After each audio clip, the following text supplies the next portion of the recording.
Hello dear friends, कैसे हो आप सब लोग। होप आप सभी ठीक होंगे। तो हमने एक मॉडर्न इंडिया पे एक लेक्चर सीरीज स्टार्ट करके रखी हुई है। तो उसकी आज 27th वीडियो है। अगर आपने पहले वीडियो नहीं देखी हैं तो आप प्ले लिस्ट में जाकर उनको भी देख सकते हैं। ठीक है, तो आज का हमारा टॉपिक क्या क्या है। हमने एक मॉडर्न इंडिया पे ही हम देख रहे थे सोशियो रिलीजियस मूवमेंट, तो आज उसकी थर्ड वीडियो है। आज हम देखेंगे द थियोसॉफिकल मूवमेंट जो 1875 में चलाया था। किसने? HP ब्लेवेट्स्काई ने। उसके बाद नेक्स्ट हम देखेंगे बायोग्राफी ऑफ एन ए बसंत देखेंगे। नेक्स्ट हम देखेंगे यंग बंगाल मूवमेंट जो किसने चलाया था? हेनरी लेविस वेवियन ड्राजियो ने। 1826 से लेकर 32 के बीच में चला था ये मूवमेंट, यंग बंगाल मूवमेंट। इसके बाद हम बायोग्राफी देखेंगे, ब्रीफ बायोग्राफी देखेंगे हेनरी लेविस वेवियन ड्राजियो की। उसके बाद देखेंगे हम सत्य शोधक समाज। ठीक है, जो 1873 में चलाया था। किसने बनाया था ये समाज? ये बस समाज बनाया था ज्योतिबा फूले ने। ठीक है, उसके बाद हम देखेंगे ब्रीफ बायोग्राफी किसकी? ज्योतिबा फूले की।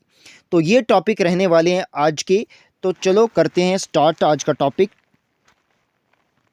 द थियोसॉफिकल मूवमेंट जो 1875 में, ठीक है, चलाया था। ये मूवमेंट किसने चलाया था? मैडम HP ब्लेवेट्स्काई ने और कॉलोनियल कर्नल MS ऑलकट ने। ठीक है, तो कर्नल MS ऑलकट और HP ब्लेवेट्स्काई ने क्या चलाया था? Theosophical movement. कब? 1875 में। ठीक है, तो ये क्यों चलाया था? ये इंस्पायर हुए थे इंडियन थॉट और कल्चर से। तो इसीलिए फाउंड हुई थी सोसाइटी, थियोसॉफिकल सोसाइटी। कहाँ पे? न्यूयॉर्क सिटी में। सुप्रीम इंपॉर्टेंट ये भी क्वेश्चन आता है कि थियोसॉफिकल सोसाइटी कहाँ पे फाउंड हुई थी। तो ये फाउंड हुई थी न्यूयॉर्क सिटी में, यूनाइटेड स्टेट में। कब? 1875 में। Supreme important.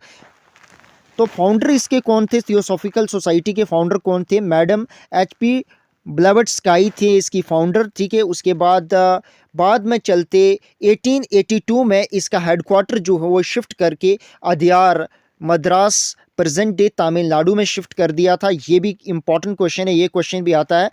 तो नेक्स्ट, इंडिया में ये मूवमेंट कब फेमस और पॉपुलर होने लगा? जब एन ए बेसेंट जो हैं वो इसकी प्रेसिडेंट बनती है 1907 में। तो उसके बाद ये जो मूवमेंट थियोसॉफिकल सोसाइटी या थियोसॉफिकल मूवमेंट था वो इंडिया में फेमस हुआ। ठीक है, तो नेक्स्ट इसके क्या क्या ऑब्जेक्टिव थे, इसका मेन क्या क्या एडवोकेट किया। तो इन्होंने क्या कि ये इन्होंने एक्सेप्ट किया था क्या? हिंदू बिलीफ और जो पुनर्जन्म को मानते थे और कर्मा और पुनर्जन्म को ये लोग मानते थे। जो थियोसॉफिकल मूवमेंट के लोग थे ये इस पे बिलीव रखते थे, पुनर्जन्म और कर्मा पे। और इंस्पिरेशन कहाँ से लेते थे? जो फिलॉसफी थी किसकी? उपनिषद हो गए, Kamakhya yoga, Vedanta school of thought. अगर आपने वेदांता भी नहीं देखा तो मैंने पहले वीडियो बना चुका हूँ मैं वेदांता पे, तो आप उसको ज़रूर देख लेना प्ले लिस्ट में जाकर। उसके बाद ये अपोज करते थे चाइल्ड मैरिज और एडवोकेट क्या करते थे? Abolition of caste discrimination, upliftment of outcast, implement of condition of जो विडोज़ की कंडीशन है उसको ये प्रमोट करने की बात करते थे, विडो रीमैरिज की बात करते थे ये। ठीक है, नेक्स्ट आगे बढ़ते हैं। और ये इनका मेन वर्क एम क्या था इनका? कि यूनिवर्सल ब्रदरहुड को प्रमोट करना, ह्यूमैनिटी को। ठीक है, जिसमें एक रेस, क्रीड, सेक्स, कास्ट और कलर में कोई भी डिस्टिंक्शन नहीं होगी। और ये सोसाइटी बिलीव करती थी, ठीक है, एक स्पेशल रिलेशनशिप में जो एस्टेब्लिश्ड किसके किसके बीच में? पर्सन की सोल और गॉड को, एक आत्मा और परमात्मा की रिलेशन में विश्वास रखती थी। ठीक है, और नेक्स्ट क्या था, क्या बिलीव करती थी ये सोसाइटी? ठीक है, और क्या कि इन्वेस्टिगेट करना चाहते थे, कि इन्वेस्टिगेट करते थे इधर के लोग जो थे सत्य, ये अपने द थियोसॉफिकल मूवमेंट या थियोसॉफिकल सोसाइटी के लोग, वो एक्सपेरिमेंट करते रहते थे नए नए। चाहे वो लॉज ऑफ नेचर और पावर ऑफ मैन की बात करें तो इसके अलग अलग नेचर के एक्सपेरिमेंट करते रहते थे ये लोग भी। ठीक है, तो उसके बाद अब हम क्या देखेंगे? एन एम बेसेंट की बायोग्राफी देखेंगे, एक brief biography regarding Annie Besant की। ठीक है, तो ऊपर जो हमने पढ़ा इसके बारे में क्वेश्चन क्या आते हैं, थोड़े स्टेटमेंट वाइज के लिए आपको इसके ऑब्जेक्टिव जो मैंने यहाँ पे लिखे हुए हैं वो देख लेने हैं। और ठीक है, कब इसका हेडक्वार्टर शिफ्ट कब होता है इंडिया में? ठीक है, तो एन बेसेंट कब इसकी प्रेसिडेंट बनती है, ऐसे क्वेश्चन देखने को मिलेंगे। या थियोसॉफिकल मूवमेंट कब स्टार्ट किया गया था और किसके द्वारा किया गया था, ऐसे ऐसे क्वेश्चन देखने को मिलते हैं। ठीक है, तो ये सब आपको कर लेने हैं। उसके बाद अब हम पढ़ेंगे एन बेसेंट की बायोग्राफी, एक ब्रीफ बायोग्राफी। ये एक इरिश वुमेन थी, जो एयरलैंड में इनका जन्म हुआ था, कब हुआ था? 1 अक्टूबर 1847 को, सॉरी 1847 को इनका जन्म हुआ था एयरलैंड में, ठीक है। और बाद में चलते ये प्रेसिडेंट बनी थी 1907 में, किसकी? थियोसॉफिकल सोसाइटी की। ये भारत में कब आई थी? ये भारत में आई थी 1892 को। सुप्रीम इम्पॉर्टेंट ये डेट है, ये भी रिमेंबर रखोगे। और बाद में चलते ये हिंदू बन गई थी, चाहे उनके व्यूज़ हो, ड्रेस हो, फूड और सोशल मैनर हो, सभी के चलते ये हिंदुज़म का इन्होंने फॉलो किया था। किसने? एन.ए. बसंत ने। नेक्स्ट आगे बढ़ते हैं हम और इनके बारे में और देखते हैं। इन्होंने ट्रांसलेट की थी भगवत गीता को, ट्रांसलेट किया था इन्होंने। सुप्रीम इम्पॉर्टेंट, ये भी आपको रिमेंबर रखना है, ठीक है। तो सबसे पहले किसने किया था भगवत गीता को ट्रांसलेट इंग्लिश में? तो ये किया था किसने? चार्ल्स वेल्किंस ने, ठीक है। ये भी आप रिमेंबर रखोगे, मैंने यहाँ पे लिखा हुआ है, ठीक है। ये फर्स्ट पर्सन थे जिनने ट्रांसलेट की थी भगवत गीता को इंग्लिश में, कब? 1785 में। किसने? चार्ल्स वेल्किन ने।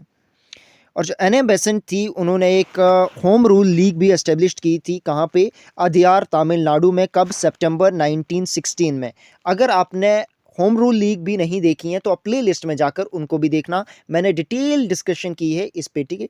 तो एक तो ये दो होम रूल लीग थी, ठीक है। एक होम रूल लीग थी जो एन.ए. बेसेंट ने अदियार में, ठीक है, एस्टेब्लिश की थी। और दूसरी जो थी home rule of India, home rule league of India, जो एस्टेब्लिश की थी किसने? बाल गंगाधर तिलक ने। ये भी रिमेंबर रखोगे। बाकी आप home rule league of India पे डिटेल में डिस्कशन मैंने किया है प्रीवियस वीडियोस में, तो आप उनको भी देख सकते हो, ठीक है। उसके बाद ठीक है, तो नेक्स्ट आगे बढ़ते हैं, ठीक है हम। और ठीक है, ये बाद में चलते इंडियन नेशनल कांग्रेस की प्रेसिडेंट भी बनी थी। ये पहली महिला थी, फर्स्ट फीमेल प्रेसिडेंट बनी थी इंडियन नेशनल कांग्रेस की, कब? 1917 में। ये भी रिमेंबर रखोगे, सुप्रीम इम्पॉर्टेंट पॉइंट है, ठीक है। तो बाद में ये फाउंडेशन रखती हैं Central Hindu College in Banaras Uttar Pradesh में, कब? 1898 में। सुप्रीम इम्पॉर्टेंट, जिसमें इस कॉलेज में क्या होता था, कौन सी, ठीक है, एजुकेशन दी जाती थी, हिंदू रिलीजन और वेस्टर्न साइंसेस पढ़ाई जाती थी इस कॉलेज में, ठीक है। बाद में चलते ये कॉलेज बनारस हिंदू यूनिवर्सिटी में परिवर्तित हो जाता है, जो कब बना था, कब बनी थी बनारस हिंदू यूनिवर्सिटी? 1916 को। किसने बनाई थी? फाउंडर कौन थे इसके? मदन मोहन मालवीय थे। रिमेंबर रखोगे, सुप्रीम इम्पॉर्टेंट है ये पॉइंट भी, ठीक है। तो एन.ए. बेसेंट जो थी, उन्होंने वुमेन की एडुकेशन के ऊपर बहुत ज़्यादा काम किया है, ठीक है। और बाद में चलते ही ये इनकी मृत्यु हो जाती है, कब? इनकी डेथ हो जाती है 20 सितंबर 1933 को इनकी डेथ हो जाती है, ठीक है। तो नेक्स्ट इनके दो बहुत बहुत बहुत ज़्यादा इंपॉर्टेंट न्यूज़पेपर हैं, बहुत बार एग्जामिनेशन में पूछे जाते हैं, ठीक है। तो आपके एग्जामिनेशन पॉइंट ऑफ व्यू से भी संभावना बनती है कि ये न्यूज़पेपर पूछे जा सकते हैं, ठीक है। तो कॉमनवेल्थ इनकी एक न्यूज़पेपर था, जो वीकली न्यूज़पेपर था, जब कब चलाया गया था इनके द्वारा? 1885 में। सुप्रीम इम्पॉर्टेंट, ये भी रिमेंबर रखोगे। और न्यू इंडिया, ये डेली न्यूज़पेपर था, ये कब चलाया था इन्होंने? 1914 में। कंफ्यूज नहीं होइएगा, यंग इंडिया वीकली पेपर था ना जो, वो लाला लाजपत राय ने चलाया था, पर न्यू इंडिया डेली न्यूज़पेपर किसने चलाया था? एन.ए. बेसेंट ने, ठीक है। कब चलाया था ये? 1914 में, ठीक है। एज इट इज़ ही रिमेंबर रखोगे ये भी। नेक्स्ट आगे बढ़ते हैं और नेक्स्ट हम अगला मूवमेंट देखते हैं, सोशियो रिलीजियस मूवमेंट। ये कौन सा है?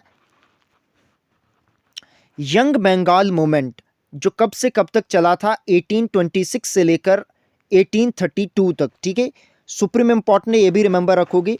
तो किसके द्वारा ये मूवमेंट जो है फाउंड हुआ था? फाउंड किसने किया था? हेनरी लेविस वेवियन ड्रेजियो ने किया था। कहाँ पे? कोलकाता में, प्रेजेंट डे वेस्ट बंगाल, कोलकाता में, ठीक है। तो ये एक रेडिकल इंटेलेक्चुअल मूवमेंट था, ठीक है। ये मूवमेंट किससे इंस्पायर्ड हुआ था? कौन से आइडियाज से? एक फ्रेंच रेवोल्यूशन, जो कब से कब तक चला था? फ्रेंच रेवोल्यूशन 1789 से लेकर 1794 तक, ठीक है। ये भी रिमेंबर रखोगे आप, ठीक है। तो इसमें जो आइडियाज़ थे, जो लिबर्टी, फ्रेटर्निटी, इक्वालिटी के आइडियाज़, तो ये मूवमेंट इनसे बहुत इंस्पायर्ड था, ठीक है। तो इस मूवमेंट ने अटैक किया था किस पे? जो फॉल्टी ट्रेडिशंस या कस्टम्स चल रहे थे उसके ऊपर ये नहीं, इन्होंने अपोज किया था इन कस्टम्स और ट्रेडिशंस को। और इन्होंने एडवोकेट क्या किया था कि वुमेन राइट और उनकी एजुकेशन को, ठीक है। और इन्हीं लोगों ने क्या फाउंड की थी ऑर्गेनाइजेशन और एसोसिएशन जो डिबेट करती थी किसके अगेंस्ट, आइडल वर्शिप, मूर्ति पूजा, कास्टिज्म और सुपरस्टिशंस के बारे में, उसके अगेंस्ट जो है बड़ी डिबेट करते थे ताकि लोग जो हैं वो इंस्पायर हो सकें, उनको नॉलेज मिल सके इस बात का, ठीक है। तो ये इंस्पायर करते थे पीपल को कि फ्रीली सोचते हैं लोग, ठीक है, रैशनली और फ्रीली सोचें, ठीक है, सुप्रीम इंपॉर्टेंट, ये भी इनकी आइडियोलॉजी थी। नेक्स्ट हम पढ़ते हैं, थोड़ी ब्रीफ बायोग्राफी पढ़ते हैं किसके बारे में, हेनरी लेविस वेवियन ड्रेजियो के बारे में थोड़ी ब्रीफ बायोग्राफी देखते हैं इनकी। इनका जन्म कहाँ पे हुआ था, कोलकाता में हुआ था, कब, 1809 में, सुप्रीम इंपॉर्टेंट है, रिमेंबर रखोगे। और ये बहुत इंपॉर्टेंट पॉइंट लाइन है, कौन सी, निचली वाली, he was known as first national poet of modern India, ये पहले नेशनल पोइट थे मॉडर्न इंडिया के, ठीक है, इन्हीं को बोला जाता है, सुप्रीम इंपॉर्टेंट है, ये भी रिमेंबर रखो। और ये फाउंडर थे यंग बंगाल मूवमेंट के, जो हमने पीछे देखा पहले, ठीक है। जो इनके फॉलोअर थे या इनके जो शिष्य थे इनको बोलते हैं ड्रॉजियन, ड्रॉजियन होता है मतलब यंग बंगाली, ठीक है। तो बाद में चलते हैं, इसी की वजह से इनका यंग बंगाल मूवमेंट भी नाम पड़ा था इस मूवमेंट का, ठीक है। और इन्होंने ये क्या करते थे, ये पढ़ाते थे कहाँ पे, हिंदू कॉलेज कोलकाता में, कब से कब तक ये वहाँ पे लेक्चरर रहे हैं, कब से कब तक, 1826 से लेकर 31 तक। और इन्होंने वहाँ पे लोगों को, उधर के बच्चे जो कॉलेज के बच्चे थे उनको बोलते थे क्या, कि जीवन किसके लिए जियो, जियो या मरो किसके लिए, ट्रुथ के लिए, सुप्रीम इंपॉर्टेंट, ये लाइन भी रिमेंबर रखोगे। और 1828 में ये एक लिटरेरी और डिबेटिंग क्लब जिसका नाम था द एकेडमिक एसोसिएशन को फाउंड करते हैं, सुप्रीम इंपॉर्टेंट, ये भी रिमेंबर रखोगे।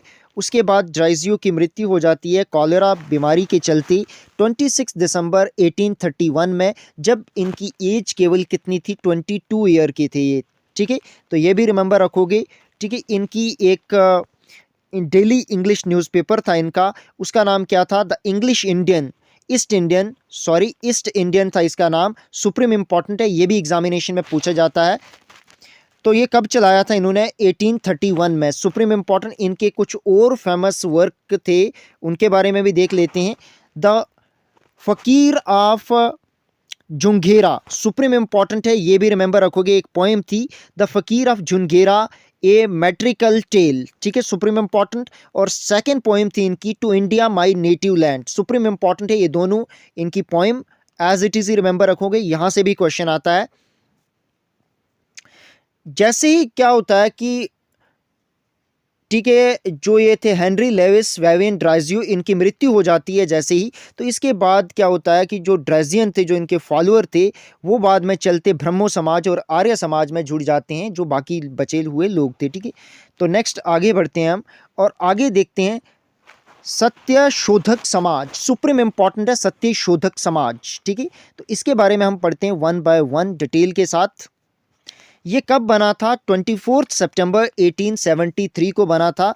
किसने बनाया था ये समाज फाउंड किया था ज्योतिबा फूले जी ने, इनको ही ज्योतिराव फूले के नाम से भी ये जाने जाते हैं, ठीक है। तो इन्होंने कब फाउंड किया था सत्य शोधक समाज, 24 सितंबर 1873 को, कहाँ पे, महाराष्ट्र में, सुप्रीम इंपॉर्टेंट, ये भी रिमेंबर रखोगे डेट और कहाँ पे, ठीक है। ये किसके अगेंस्ट था, जो अपर कास्ट ब्राह्मणिकल सुपरमेसी थी, जो अपर कास्ट के लोग थे और जो ब्राह्मण की सुपरमेसी थी, उसके खिलाफ ये मूवमेंट चलाया गया था, ये समाज बना था सत्य शोधक समाज, ठीक है। तो ये क्या करता था, ये कन्विंस करता था लोगों को और इन्फ्लुएंस करता था कि हर एक इंडिविजुअल को, कि वो बिलीव करे कि वो किसका चाइल्ड है, वो भगवान का बेटा है, ना कि वो किसी के आर्डर, कोई ब्राह्मण या कोई क्षत्रिय के आर्डर सुनने के लिए नहीं है, बल्कि वो भगवान की संतान है और वो भगवान को, सीधा भगवान को ही फॉलो करना है, ना कि किसी पृष्ठ या पुजारी या ब्राह्मण को की पूजा नहीं करनी है, बल्कि आप डायरेक्टली भगवान की पूजा कर सकते हो। जो भी मीडिएटर हैं इनको आप साइड पे रहने दो, या आपको जो दबा रहे हैं, जो अपनी सुपरमेसी दिखा रहे हैं, तो इसके अगेंस्ट आपको जाना है, ठीक है। तो यही बात करता था सत्य शोधक समाज, ठीक है। तो इनका मानना था कि भगवान और व्यक्ति में कोई भी लिंक करने के लिए कोई भी मीडियम या मीन्स की कोई ज़रूरत नहीं है, और ये कास्ट सिस्टम और अनटचेबिलिटी को अपोज करते थे, ठीक है। तो इनका प्राइमरी एम क्या था, एडुकेशन को प्रमोट करना और सोशल राइट्स जो हैं वो लोगों को दिलाना जो डिप्राइव्ड थे उस टाइम सोसाइटी के, ठीक है। तो अब थोड़ी बायोग्राफी पढ़ देते हैं ज्योतिबा फूले की या ज्योतिराव फूले की, ठीक है। ये पैदा कहाँ पे हुई थी? एक गार्डनर या माली की फैमिली में पैदा हुए थे ये ज्योतिबा फूले, ठीक है। कब हुए थे ये पैदा? 11 अप्रैल 1827 को। कहाँ पे? महाराष्ट्र में। इन्होंने शादी किसके किसके साथ की थी? इनकी धर्मपत्नी का नाम था सावित्री भाई। और कब की इन्होंने शादी की थी? 1840 में, ठीक है। ये भी रिमेंबर रखोगे आप। नेक्स्ट आगे बढ़ते हैं। और उन्होंने फाउंड किया था, जैसे हमने पहले पढ़ा, ठीक है, क्या फाउंड किया था? सत्य शोधक समाज, जिसको बोलते हैं Sikar of truth. Supreme important है, ये भी रिमेंबर रखोगे कि सत्य शोधक समाज को दूसरा नाम क्या है, इंग्लिश में क्या बोलते हैं इसको? Sikar of truth. तो ये कब बना था? 24 सितंबर 1873, जो हमने पीछे डिस्कस किया डिटेल में, ठीक है। तो इनको एक टाइटल दिया था, किसने ये टाइटल दिया था? विठल राव कृष्ण जी वाडेकर ने इनको एक टाइटल दिया था, महात्मा का टाइटल दिया था। कब? 11 मई 1888 को, ठीक है। और इसके बाद ये डूक ऑफ यॉर्क के साथ भी मिले थे और इन्होंने एक, ठीक है, शेर की खाल के कपड़े लगाकर गए थे और ये व्यक्त किया था कि देखो जो किस तरीके से जो इंडियन पीजेंट है वो कितने पॉवर्टी के साथ जूझ रहे हैं कि उनके पास एक कपड़े लगाने के लिए भी पैसे नहीं है, ठीक है। ज्योतिबा फूले की कुछ पब्लिकेशंस हैं, ये भी सुप्रीम इंपॉर्टेंट है और बहुत बार एग्जामिनेशन में पूछी जाती हैं, ठीक है। तो कौन कौन सी इनकी पब्लिकेशन थी, इनकी बुक्स थी? तृतीय रत्ना। तृतीय रत्ना सुप्रीम इंपॉर्टेंट है। कब पब्लिश की थी ये बुक? 1855 में, सुप्रीम इंपॉर्टेंट। पवाड़ा, छत्रपति शिवाजी भोंसले यांचा, ये 1869 में पब्लिश की थी ये बुक। गुलामगिरी सुप्रीम इंपॉर्टेंट, बहुत बार एग्जामिनेशन में पूछी जाती है। तो ये बुक कब पब्लिश की थी इन्होंने? 1873 को, ठीक है। सुप्रीम इंपॉर्टेंट, ये भी रिमेंबर रखोगे। नेक्स्ट इनकी और बुक देखते हैं। तो नेक्स्ट इनकी बुक थी शेतकऱ्यांचा असूद। सुप्रीम इंपॉर्टेंट ये भी बुक है। ये कब लिखी थी उन्होंने? 1881 में, ठीक है। ये भी रिमेंबर रखोगे। सार्वजनिक सत्य धर्मा, ये इनकी बुक थी। नेक्स्ट बुक ये इन्होंने कब पब्लिश की थी? 1889 में। सुप्रीम इंपॉर्टेंट है, ये भी रिमेंबर रखोगे। और बाद में इनकी डेथ हो गई थी कब? 28 नवंबर 1890 को इनकी मृत्यु हो गई थी। तो ठीक है, आज का टॉपिक यहीं समाप्त होता है। अगर आपको ये वीडियो इन्फॉर्मेटिव लगी तो अपने फ्रेंड लोगों के साथ शेयर करें ताकि वो भी इसका बेनिफिट उठा सकते हैं। और कमेंट करें हमारी वीडियो को अगर कोई क्वेरी है, ठीक है। तो मैं डिस्क्रिप्शन में टेलीग्राम ग्रुप का लिंक भी दे दूंगा, फर्दर अपडेट के लिए उसको भी ज्वाइन कर सकते हो, ठीक है। अगर आपको कोई प्रॉब्लम आती है ना टेलीग्राम ग्रुप को ज्वाइन करने में, तो आप सीधा भी लिख सकते हो, इन डेप्थ करके आप लिखिए, ठीक है, सर्च बॉक्स में जाकर, तो आपको एक ग्रुप आएगा, तो वहाँ आप ज्वाइन हो सकते हैं, ठीक है। तो ठीक है, धन्यवाद, थैंक यू फॉर वॉचिंग।